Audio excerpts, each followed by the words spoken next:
গতকাল থেকে মুখ্যমন্ত্রী মমতা বন্দ্যোপাধ্যায়ের যে ভরাডুবি চলছে তা একদমই পরিষ্কার। নির্বাচনের মাত্র হাতে গোনা কটা দিন বাকি। আজকের দিনটা ধরলে আর মাত্র 4 দিন পর প্রথম দফা নির্বাচন।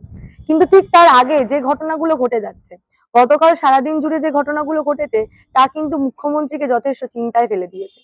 একদিকে যেমন আমরা দেখতে পেয়েছি আইপ্যাকের তরফে পশ্চিমবঙ্গে প্রচারের কাছে থাকা কর্মীদেরকে 20 দিনের ছুটি ঘোষণা করে দেওয়া হয়েছে। শনিবার মধ্যরাতে একটি ইমেলের মাধ্যমে এটা জানানো হয়েছে। অন্যদিকে এর পাশাপাশি মুখ্যমন্ত্রীর ঘনিষ্ঠ শান্তনু সিনহা বিশ্বাস কলকাতার ডিসি তার বাড়িতেও কিন্তু ইডি হানা হয়েছে।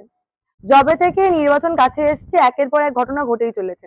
মুখ্যমন্ত্রী ইতিমধ্যে এই নিয়ে বিভিন্ন মন্তব্য করেছেন, কারণ কদিন আগে তৃণমূলের যিনি রাসবিহারীর প্রার্থী তার তার বাড়ি এবং নির্বাচনী কার্যালয়তেও কিন্তু আইটি হানা হয়েছিল। পরবর্তীতে মুখ্যমন্ত্রী যিনি প্রস্তাবক অর্থাৎ মুখ্যমন্ত্রীর অত্যন্ত ঘনিষ্ঠ তার বাড়িতেও কিন্তু আইটি হানা হয়েছিল। এবং একেবারে নির্বাচন দোরগোড়ায় আসার পর নির্বাচনের মুখে মুখে এই সমস্ত তদন্তকারী সংস্থাগুলি এতটা সক্রিয় হয়ে উঠছে কেন তা নিয়ে আবারও কিন্তু বিজেপিকে তোপ দেখেছেন মুখ্যমন্ত্রী। আমার যে ইনকাম ট্যাক্স করে তার বাড়িও ইডি রেড করেছে। আমাদের প্রার্থী দেবাশিস কুমার, তাকে 16 ঘন্টা আটকে রেখেছে, ক্যাম্পেইন করতে দেওয়া হয়নি। প্রত্যেকটা কেস হবে, জেনে রাখুন। ছেড়ে কথা বলার লোক আমরা নই, আমরা রেকর্ড করে রাখছি।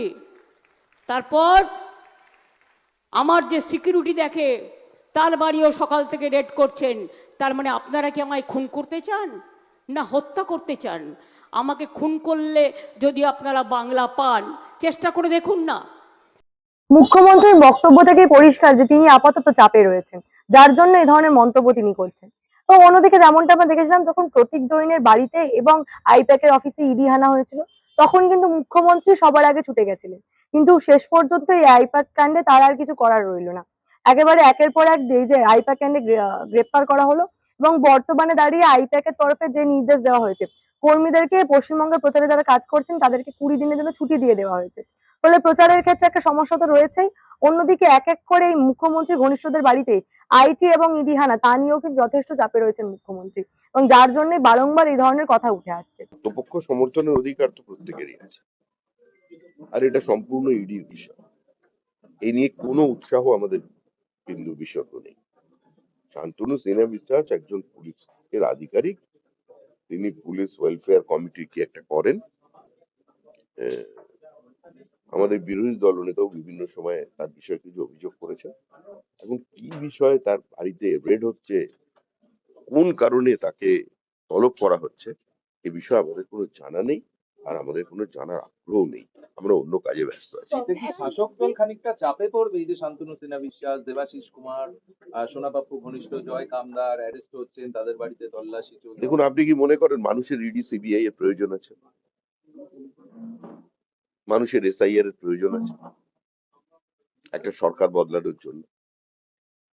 হরিয়ানাতে সরকার বদল হয়েছে, দিল্লিতে সরকার বদল হয়েছে, রাহুল গান্ধী তো পুকুরেও লাফ মেরেছিলেন, তারপরেও তো জনগণ লাফ দিয়ে উঠে এসে ওখান থেকেও কংগ্রেসকে মুছে দিয়েছে। তো এগুলোর কোনো প্রয়োজন নেই। তৃণমূল কংগ্রেস মানুষের চাপের কাছে পিষ্ট হয়ে গেছে। মানুষ ঠিক করে নিয়েছে তৃণমূল কংগ্রেসকে সরিয়ে দেবে। তৃণমূল কংগ্রেস সরে যাচ্ছে, সেটা তারা বুঝতে পেরে এ ধরনের বিবৃতি। আমাদের ইডি সিবিআই এর নিয়ে কোনো আগ্রহ নেই। আমি তো দলের পক্ষ থেকে চাই যেসব নিয়ে আলোচনা বন্ধ হয়ে যায়, ইডি সিবিআই দরজা তালা লাগিয়ে চলে যাক। অনেক কিছু তো করে দেখালো, ওসব নিয়ে আমাদের মাথা ব্যথা। এবং কেবল যে এখানে এই ঘটনা ঘটছে তা কিন্তু নয়, অন্যান্য ভাবেও কিন্তু তৃণমূল ভুল বোঝানোর চেষ্টা করছে। গতকাল যেমন কুণাল ঘোষ বিজেপির একটি প্যাডে লেখা একটি চিঠি প্রকাশ করেছেন এবং সেখানে তিনি পোস্টে একটি ছবি দিয়েছেন, একেবারে ভারতীয় জনতা পার্টির প্যাডে লেখা একটি চিঠি, আমি স্ক্রিনে দিয়ে দেবো। সেখানে পরিষ্কার লেখা এই মর্মে সকল মন্ডল সভাপতিদের জানানো হচ্ছে যে আগামীকাল ভিন রাজ্য থেকে যে কার্যকর্তারা ভোট করানোর জন্য আপনার এলাকায় আসছেন তাদের থাকা, খাওয়া এবং নিরাপত্তার উপযুক্ত ব্যবস্থা আপনাদের করতে হবে। ব্যয় বাবদ যাবতীয় খরচের প্রমাণ নিয়ে জেলা সভাপতির অফিস থেকে অর্থ সংগ্রহ করে নেবেন।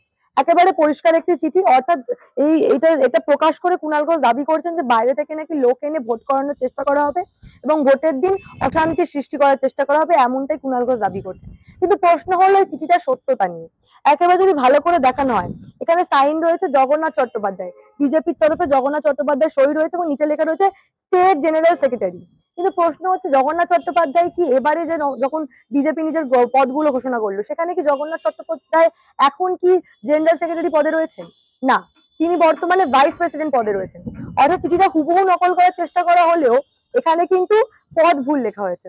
অন্যদিকে যদি চিঠিটাতে আরো জুম করে দেখি, তারিখটা দেওয়া রয়েছে 20 তারিখ, 20/4/2026। কিন্তু কুণাল ঘোষ পোস্ট করেছেন কবে? গতকাল। প্রায় 9 ঘন্টা আগে কুণাল ঘোষ পোস্ট করেছেন, 9 থেকে 10 ঘন্টা আগে। এবং আজকে 20 তারিখ, কিন্তু 19 তারিখ এটা পোস্ট করা হয়েছে। তাহলে কি করে 20 তারিখে চিঠি কুণাল ঘোষ 19 তারিখে পেয়ে গেলেন?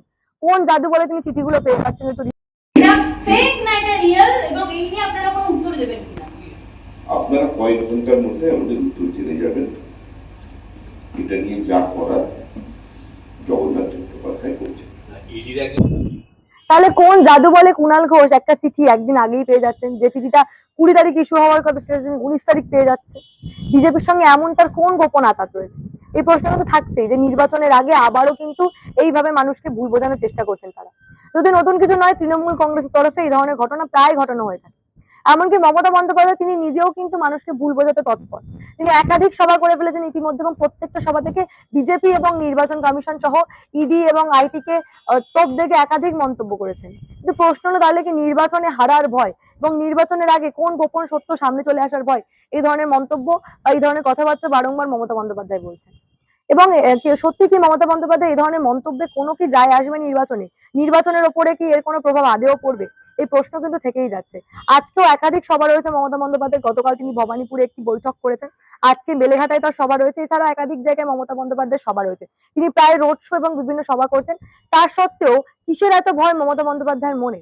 সত্যি সত্যি কি তাহলে এই আইপ্যাক কাণ্ড সহ একাধিক জায়গায় আইটি এবং ইডি হানা মমতা বন্দ্যোপাধ্যায়কে চিন্তায় ফেলে দিচ্ছে? এই বিষয় নিয়ে আপনাদের মূল্যবান এবং গুরুত্বপূর্ণ মতামত অবশ্যই আমাকে জানাবেন দ্য নিউজ বাংলার কমেন্ট সেকশনে, এবং দেখতে থাকুন দ্য নিউজ বাংলা।